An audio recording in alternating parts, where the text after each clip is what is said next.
spiced up.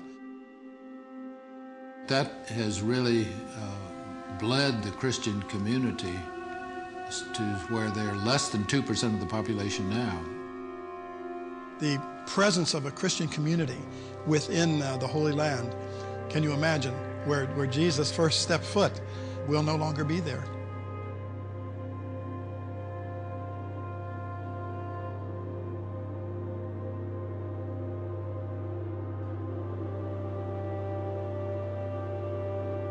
I know both from the moral sense and from the practical sense that the only way to stop the violence is to treat the root cause from which the violence has started.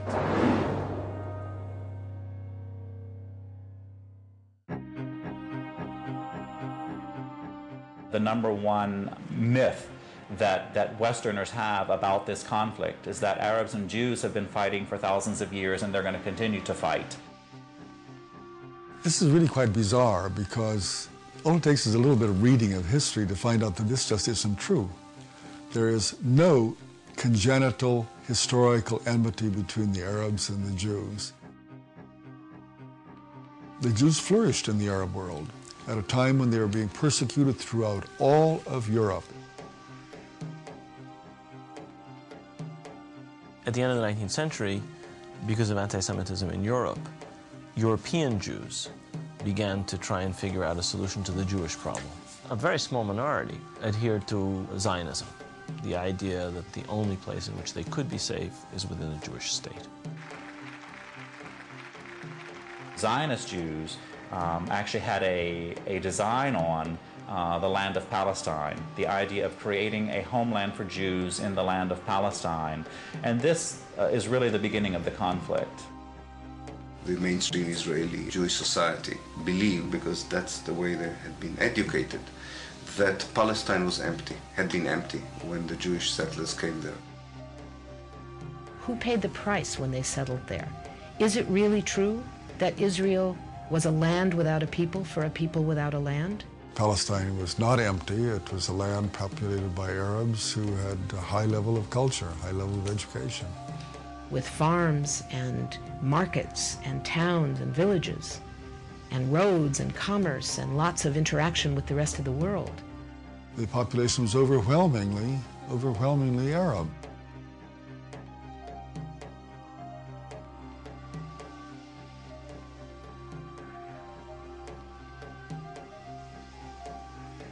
Jewish immigration increased under British rule following World War I, when Britain implemented the Balfour Declaration, promising a Jewish homeland in Palestine.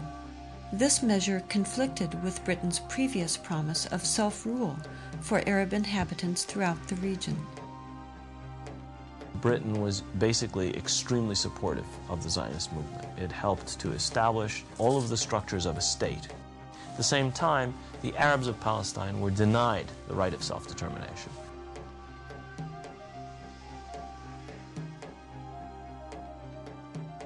The Palestinians saw a European power decide the future of a non-European territory, in flat disregard of both their presence and wishes.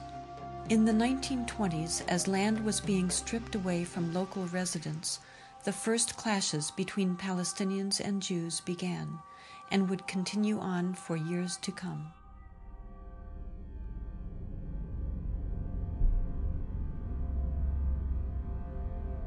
Until the early 1930s, the Jewish population of Palestine remained under 17%.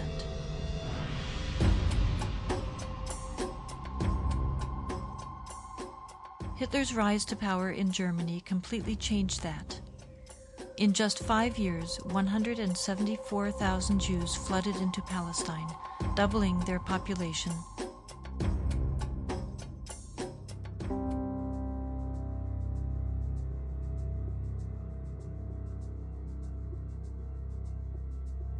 As the world attempted to make amends for the horrors of Nazi genocidal policies, efforts to make Palestine a Jewish homeland increased. The Palestinians, they were not the Nazis. They were not responsible for the Holocaust. But they were the ones who paid the price. In 1947, with the conflict spiraling out of control, Britain decided to turn the problem of Palestine over to the United Nations. The UN, under pressure, proposed to divide the land into two states, an Arab state and a Jewish state. Arabs were to be given 43% of the land, despite the fact that they made up more than 2/3 of the population and owned over 92% of the land.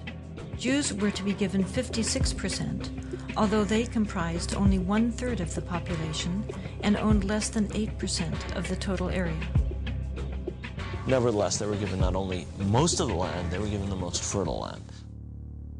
Zionist leaders took advantage of their superior military preparation and immediately began occupying major Arab cities in Palestine.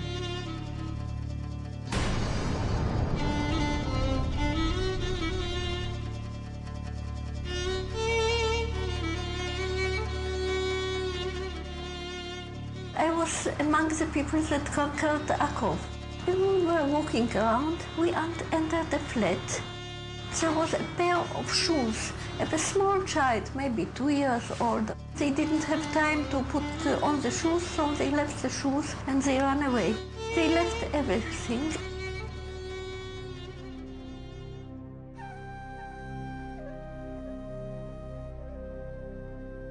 We found out that there was a systematic expulsion of Palestinians, and there was, as I said, there was an ethnic cleansing operation taking place. The most infamous campaign was the massacre at the village of Deir Yassin, where over 100 men, women, and children were systematically murdered. هذا البيت ما كان متخبين فيه أنا وولادي وأخويا موسى. ما كان لي أنا عندنا أخوي موسى مشاكل نتونس بالله فيه. هذا البيت. أجوا قالوا لما كنا بالبيت كنا مش كسر خبطنا الكنبلة وجينا صوبتنا وبنت الصوابت لمسحوا ولادي. وكان بعد ما راحت المراكة الحالة كانت تكسر الباب علينا وطلعونا بدهم يقتلوا أخوي مسدبة فيه على وجهها اللي يقتلوه.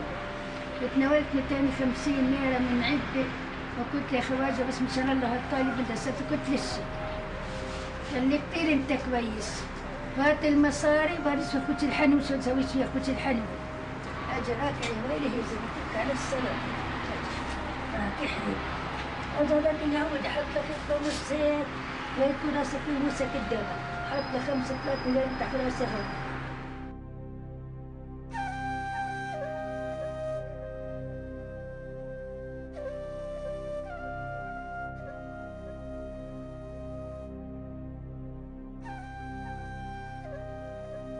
The ruthlessness of the attack on Deir Yassin drove fear and panic into the Palestinian population and led to the flight of unarmed civilians from their homes